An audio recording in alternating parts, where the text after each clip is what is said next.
Well, unless you've been living in outer space, you'll know the world's economies are going haywire. The Bank of England is forecasting meltdown, and institutions are going bankrupt all around us. But what about those other global bedrocks?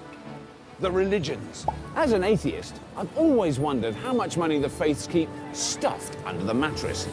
So I'm going to find out which religion is the richest, and I've given myself 6 days to do it. Well, the Christians think anything can be achieved in that time.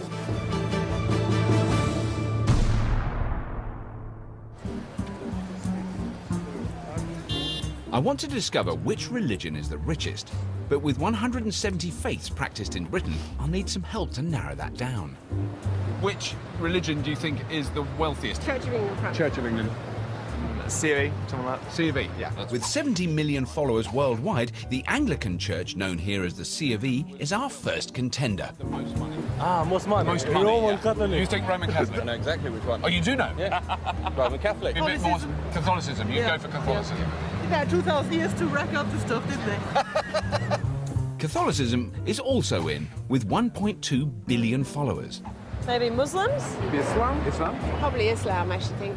Could Islam be the richest, with 1.8 billion followers? For myself, the Jews. I think the Jewish. Judaism has the most money. Perhaps it is Judaism, with only 13.3 million followers. So I've 6 days to find out which is richer, the Church of England, Catholicism, Judaism or Islam. Well, I better get a move on. So how do I compare the wealth of one religion against another? I think the key thing is to treat the religion like a business. I need to find out their annual income and the value of their assets, their properties, shares, fixtures and fittings. Once I've got those two key pieces of information, income and assets, then I can find out which is the richest religion. First on my list is the Anglican Communion. So I've come to the mother church, Canterbury Cathedral. Like a lot of my generation, I was raised C of E, but regular attendance in the UK is now just 871,000. That's £7 for an adult. Is it £7? That entrance fee generates 40% of the cathedral's income, contributing £2 million a year. But this prime bit of real estate was originally owned by the Catholics. It was built for St. Augustine, who was sent here by the Pope in 597 AD. There you go, Augustine. Go off and convert the pagans. And if you do well, you can build me a massive temple. By the 14th century, the Catholic Church owned a quarter of the entire country. Now, the churches usually had farmland attached, and 10% of their annual income was sent back to the Pope. But then along comes spoil-sport Henry VIII in the 1530s, and he decides Catholicism is rubbish because it won't let him get divorced. So he becomes head of the Church of England and diverts all the Catholic assets to himself. I bet the Pope loved that. With Canterbury Cathedral now in the hands of the C of E, I've come to meet Canon Treasurer Ed Condry to shed some light on the Church of England's income. The picture of the Church of England as a whole is the income's about £1 billion, which sounds like an enormous amount. It really does. It is an enormous amount. Wow, that's an annual income. That's an annual income that's needed to cover the costs. Wow. So of that, about 600 million comes from contributions from members of the congregation. Wait a minute, 500 million comes from... Members of the congregation. Members of the congregation. People give with enormous generosity. And on top of that, there's about 250 million, which comes from things like coffee mornings, jumble sales, church fetes, all the usual things. So the C of E's income is £1 billion. Donations make up half, that's 500 million. With coffee mornings and the like making up a quarter, that's 250 million. The rest is mainly wedding and funeral fees and returns on investments. £1 billion a year income. Mind you, to put that in context, I've just found out that this country spends more than that every year on pornography. No, I didn't say that here. Anyway. Well, that's the income nailed. Now, what about the assets? I'm meeting Dr. John Preston, the man who should know the value of all the C of E's holdings. Their latest annual report shows that that's now risen to 5.6 billion. Wow.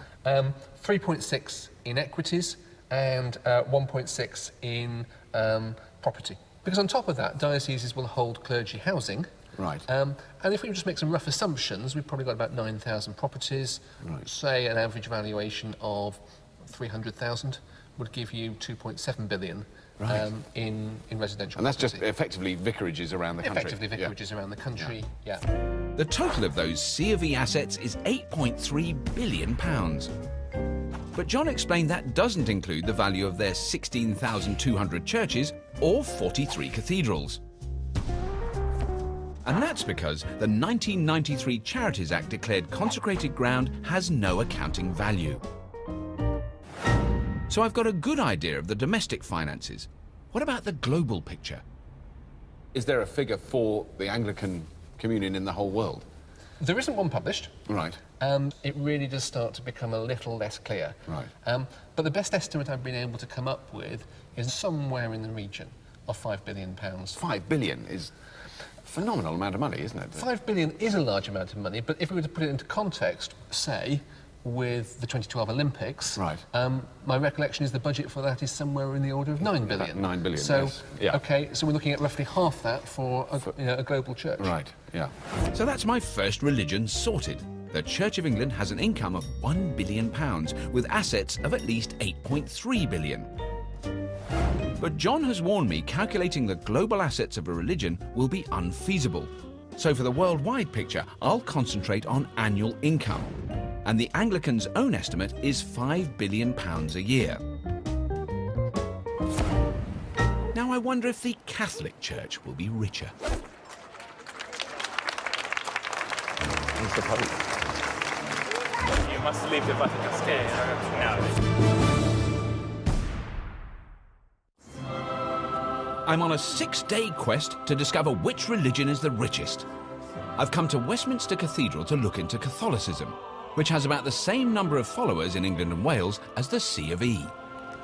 But thanks to Henry VIII falling out with the Pope all those years ago, the Catholic Church's assets in England have never really recovered. In fact, Catholics have only had freedom to worship here since 1832, which hasn't given them much time to build up their treasures. Even today, British monarchs and their heirs are still barred from becoming or marrying Catholics.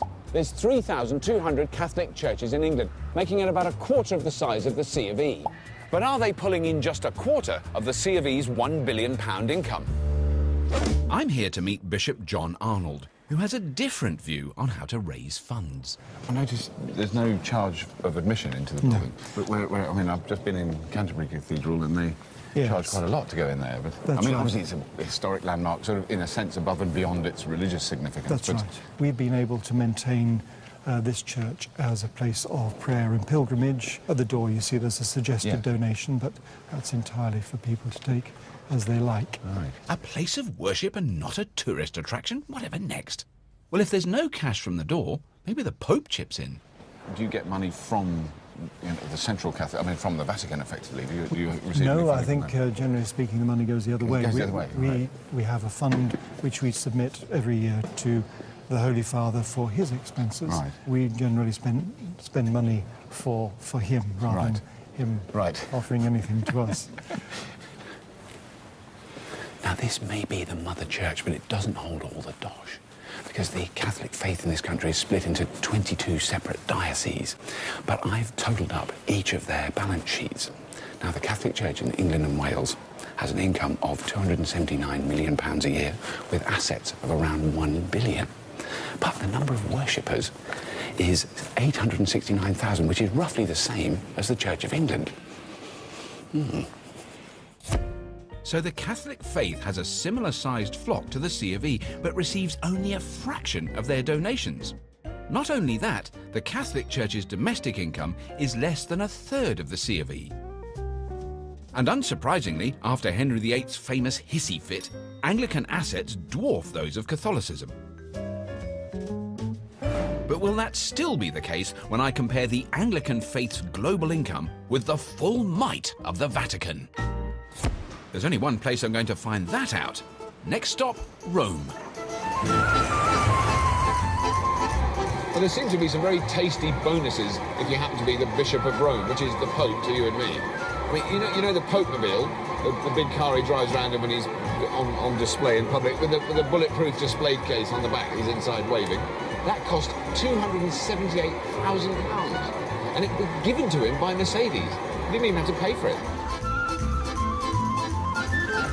Tomorrow, I'll get stuck into the finances of the Vatican.